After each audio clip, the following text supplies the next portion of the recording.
విజయవాడలో జనసేన అధినేత పవన్ కళ్యాణ్ మాట్లాడుతున్నారు. ఇప్పుడు ప్రత్యక్ష ప్రసారం ద్వారా చూద్దాం.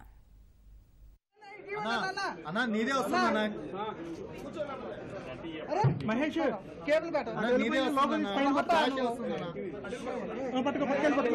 రాదు ఆడియో రాదు రాలేదన్నా ఇక్కడికి కేబుల్ రాలేదు.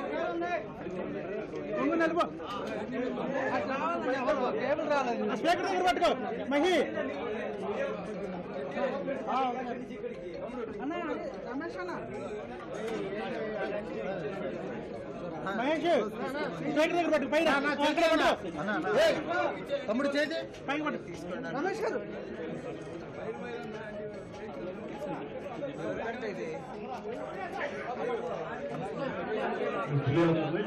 స్టార్ట్ చేస్తాం. తర్వాత పెట్టుకుని అందరికీ మా హృదయపూర్వక నమస్కారం. రోజున రెండోలు గారి ఆధ్వర్యంలో ఏర్పాటు చేసిన ప్రెస్ మీట్ కి మన ఆహ్వానానికి రావడం జరిగింది. అలాగే అన్ని పార్టీలని ముఖ్యుల్ని అలాగే మాజీ సుప్రీంకోర్టు పాల్గొనడం జరిగింది.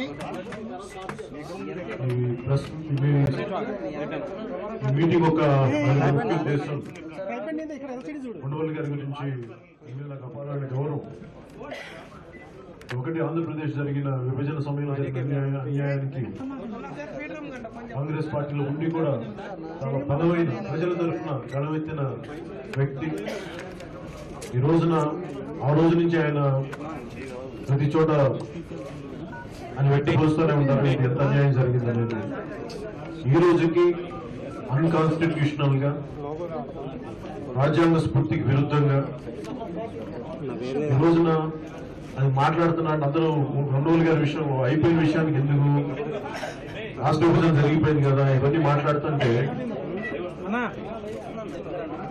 ఇది ఒక తప్పు జరిగినప్పుడు ఇది పార్టీలకు అతీతంగా ఈ తప్పు జరిగింది భావితరాలకి మున్ముందు ఇంకోసారి జరగకుండా రాష్ట్రాలు కలిసిపోతాయని కదా, తెలంగాణ ఆంధ్ర తిరిగి కలుస్తాయని కాదు ఆయన పుస్తకం రాసింది. విభజన అన్యాయం అంటే రాష్ట్రాలు విడిపోయిన రాష్ట్రాలు మళ్ళీ కలుస్తాయని ఉద్దేశం కాదు, కలవాలని కూడా కాదు.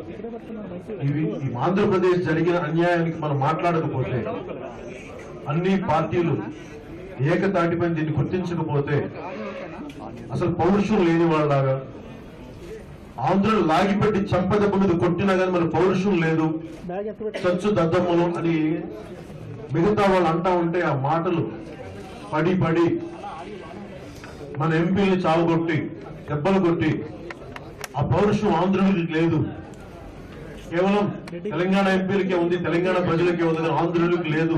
ఆయన పడ్డ ఆవేదనకి, ఆయన పెట్టిన తీర్మానానికి జనసేన పార్టీ తరఫు నుంచి వ్యక్తిగతంగా పార్టీ పరంగా కూడా నేను వారి పెట్టిన ఈ ప్రపోజల్ ని రిజల్యూషన్ మేము ఏకీభవించాం.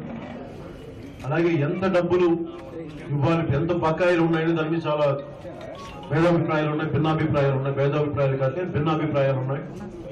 గతంలో కూడా జాయింట్ ఫ్యాక్ట్ ఫైండింగ్ కమిటీలో కూడా దాదాపు ఒక పర్టికులర్ ఫిగర్ కి నిర్ధారణకు రావడం జరిగింది.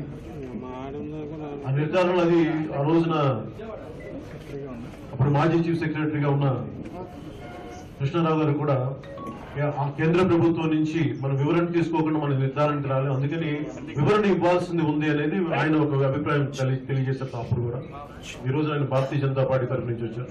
ఇలా ప్రతి ఒక్కరు కాంగ్రెస్ నుంచి తులసిరెడ్డి గారు కానీ, సిపిఐ నుంచి రామకృష్ణ గారు కానీ, మిగతా అన్ని పార్టీల నుంచి టీడీపీ చంద్రమోహన్ రెడ్డి గారు కానీ, నక్క ఆనంద్ బాబు గారు కానీ, మంత్రులు కుటుంబరావు గారు, వీళ్ళందరూ భిన్నాభిప్రాయాలు వ్యక్తం చేశారు. కానీ డబ్బులు ఎంత ఇవ్వాలి, ఒకటైతే మేము అందరం, మాకైతే అందరికీ ఒక తీర్మానం ఏంటంటే, అన్యాయం అయితే జరిగింది, రాజ్యాంగ స్ఫూర్తికి విరుద్ధంగా జరిగింది.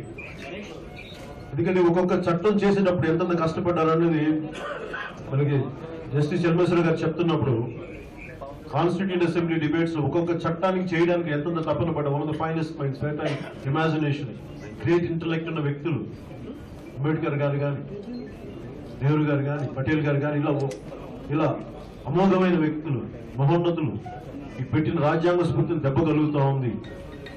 దీంట్లో మన తప్పులు కొన్ని ఉన్నాయి, మన ప్రజాప్రతినిధులు తప్పునే మన పార్టీలు బలమైన నిర్ణయం తీసుకుని ఇవన్నీ కూడా చర్చకు వచ్చినాయి. కాబట్టి మేము తీసుకున్న భావితరాలకు కానీ భవిష్యత్తుకి కానీ ఫ్యూచర్ లో మనకి బలమైన రేపొద్దున భారతీయ జనతా పార్టీ రావచ్చు, రాకపోవచ్చు, కాంగ్రెస్ రావచ్చు, ఎవరైనా రావచ్చు, థర్డ్ ఫ్రంట్ రావచ్చు, ఏదైనా రావచ్చు. కానీ ఈ రోజున మనకు జరిగిన అన్యాయం మనందరం ఒక గొంతుగా మనం చెప్పకపోతే ఇది ఇబ్బందికరమైన పరిస్థితులు వస్తే, పోరాట స్ఫూర్తి పోతే, అన్యాయానికి మనం ఎప్పుడు గలవెత్తపోతే పడేవాళ్ళగా ఉంటామని చెప్పే ఉద్దేశంతో ఈ రోజున ఉండవల్లి గారు పెట్టిన ఈ మీటింగ్ కి నేను మనస్ఫూర్తిగా సంపూర్ణంగా నేను దాన్ని ఒప్పుకుంటున్నాను.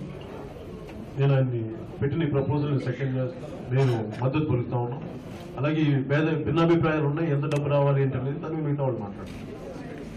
సోమిరెడ్డి గారు. అందరికి నమస్కారం.